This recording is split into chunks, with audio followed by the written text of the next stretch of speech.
നമസ്കാരം. നിയമസഭാ തെരഞ്ഞെടുപ്പിൽ മുൻ ആരോഗ്യമന്ത്രി കെ ശൈലജ പേരാവൂരിൽ നിന്ന് മത്സരിക്കും.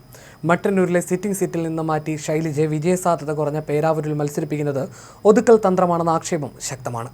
മത്സരിക്കാൻ ശൈലജ സന്നദ്ധതയെ അറിയിച്ചെന്ന മാധ്യമ റിപ്പോർട്ടുകൾ ഉണ്ടെങ്കിലും ഇതേക്കുറിച്ച് സ്ഥിരീകരണം നൽകാൻ കെ ശൈലജ തയ്യാറായില്ല.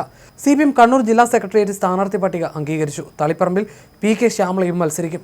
മട്ടന്നൂരിലെ സ്ഥാനാർത്ഥി പട്ടികയിൽ നിന്ന് ഒഴിവാക്കപ്പെട്ട കെ ശൈലജയെ UDFന്റെ കൈവശമുള്ള പേരാവൂർ മണ്ഡലം തിരിച്ചുപിടിക്കാൻ സണ്ണി ജോസഫിനെതിരെ കളത്തിലിറക്കാനാണ് CPMന്റെ നീക്കം. 5 തവണ മത്സരിച്ചു എന്ന കാരണം പറഞ്ഞാണ് ശൈലജയെ മട്ടന്നൂരിൽ നിന്ന് മാറ്റുന്നത്. ഇവിടെ DYFI സംസ്ഥാന സെക്രട്ടറി VK സനോജിനെ മത്സരിപ്പിക്കാനാണ് ജില്ലാ കമ്മിറ്റിയുടെ തീരുമാനം. അതേസമയം നിലവിൽ തലശ്ശേരി MLAയും സ്പീക്കറുമായ AN ഷംസീറിന് പകരം കാരായി രാജനെ മത്സരിപ്പിക്കാനാണ് തീരുമാനം. നിയമസഭാ തെരഞ്ഞെടുപ്പിൽ മട്ടന്നൂരിലെ സ്ഥാനാർത്ഥിത്വത്തിൽ നിന്നും ഒഴിവാക്കിയതിൽ കെ ശൈലജയ്ക്ക് അതൃപ്തിയുണ്ടെന്ന വാർത്തകൾ പുറത്തു വന്നിരുന്നു. മട്ടന്നൂരിൽ നിന്ന് മാറ്റിയത് എന്തിനെന്ന് സംസ്ഥാന സെക്രട്ടേറിയറ്റിന് മുന്നിൽ കെ ശൈലജ ചോദിച്ചിരുന്നു. 2 തവണ മത്സരിച്ചവർ സ്ഥാനാർത്ഥി പട്ടികയിൽ ഉണ്ടല്ലോ എന്നായിരുന്നു കെ ശൈലജയുടെ ചോദ്യം.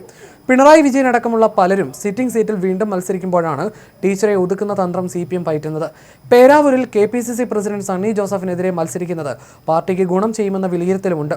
ടീച്ചർക്ക് സീറ്റ് നിഷേധിച്ചാൽ അത് സംസ്ഥാനത്ത് CPMന്റെ സാധ്യത കുറയ്ക്കുമെന്നും ചർച്ചയാകുമെന്നും വിലയിരുത്തലുണ്ടായിരുന്നു.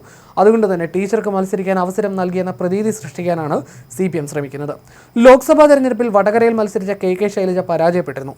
ഇപ്പോഴത്തെ സാഹചര്യത്തിൽ പേരാവൂരിലും CPMന് വിജയസാധ്യത കുറവാണ്. ഇനിയൊരു തോൽവി കൂടി നേരിട്ടാൽ അത് കെ ശൈലജയുടെ തെരഞ്ഞെടുപ്പ് രാഷ്ട്രീയത്തിന്റെ അന്ത്യമാകും.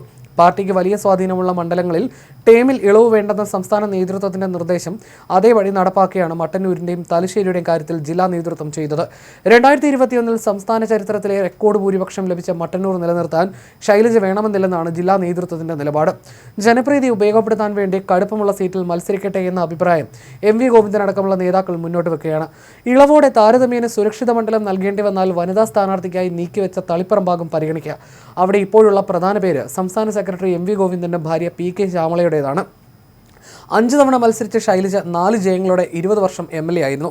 3 മണ്ഡലങ്ങളിലായിട്ടായിരുന്നു ജയങ്ങൾ. 1996-ലും 2016-ലും കൂത്തുപറമ്പിലും 2006-ൽ പേരാവൂരിലും 2021-ൽ മട്ടന്നൂരിലും 2011-ൽ ശൈലജയെ തോൽപ്പിച്ച സണ്ണി ജോസഫിൽ നിന്ന് പേരാവൂർ തിരിച്ചുപിടിക്കാൻ അവിടെ മത്സരിക്കണമെന്ന നിർദ്ദേശം 2016-ലും 2021-ലും പാർട്ടിയിൽ നിന്ന് ഉയർന്നിരുന്നെങ്കിലും സുരക്ഷിത മണ്ഡലങ്ങൾ നൽകി. പാർട്ടിക്ക് പുറത്തുള്ളവർ ആദ്യ വനിതാ മുഖ്യമന്ത്രി എന്നിവരെ സാധ്യത കാണുന്ന നേതാവിനെ ഒഴിവാക്കുന്നത് സംസ്ഥാന തലത്തിൽ ചർച്ചയാകുമെന്ന ആശങ്ക CPMനുണ്ട്. കഴിഞ്ഞ തവണ മന്ത്രിസഭാ രൂപീകരണത്തിൽ ശൈലജ തഴയപ്പെട്ടത് വലിയ വിവാദമായിരുന്നു. മണ്ഡലം 2011-ൽ പുനഃസ്ഥാപിക്കപ്പെട്ടതിനു ശേഷം UDF ഘടകകക്ഷികളാണ് മട്ടന്നൂർ സീറ്റിൽ മത്സരിച്ചത്. എന്നാൽ ഇത്തവണ കോൺഗ്രസ് സീറ്റ് എടുത്തേക്കും. KPCC അംഗം രാജീവൻ എളയാവൂർ, ചന്ദ്രൻ തില്ലങ്കേരി, യൂത്ത് കോൺഗ്രസ് നേതാവ് ഫർസിൻ മജീദ് എന്നിവരെയാണ് കോൺഗ്രസ് പരിഗണിക്കുന്നത്. കണ്ണൂർ സൗത്ത് ജില്ലാ അധ്യക്ഷൻ ബിജു ഏളക്കുഴി, C സത്യപ്രകാശ് എന്നിവരെയാണ് BJP മട്ടന്നൂരിൽ പരിഗണിക്കുന്നത്. അതേസമയം സംഘടനാ രംഗത്ത് തഴയപ്പെടുന്ന P ജയരാജനെ പാർലമെന്ററി രംഗത്തും പരിഗണിക്കാനില്ല. രാഷ്ട്രീയമായി വിരമിക്കുന്നതിന്റെ സൂചനയാണ് P ജയരാജൻ ഇതോടെ നൽകുന്നത്. മുതിർന്ന നേതാക്കളിൽ ചിലരെ മത്സരത്തിന് ഇറക്കാനുള്ള ആലോചന CPM നേരത്തെ ഉപേക്ഷിച്ചിരുന്നു. തോമസ് ഐസക്കും M മണിയും സ്ഥാനാർത്ഥിമാരാകില്ല. ഉടുമ്പൻചോലയിൽ മണിക്ക് പകരം സംസ്ഥാന സെക്രട്ടേറിയറ്റ് അംഗം KK ജയചന്ദ്രൻ മത്സരിക്കും.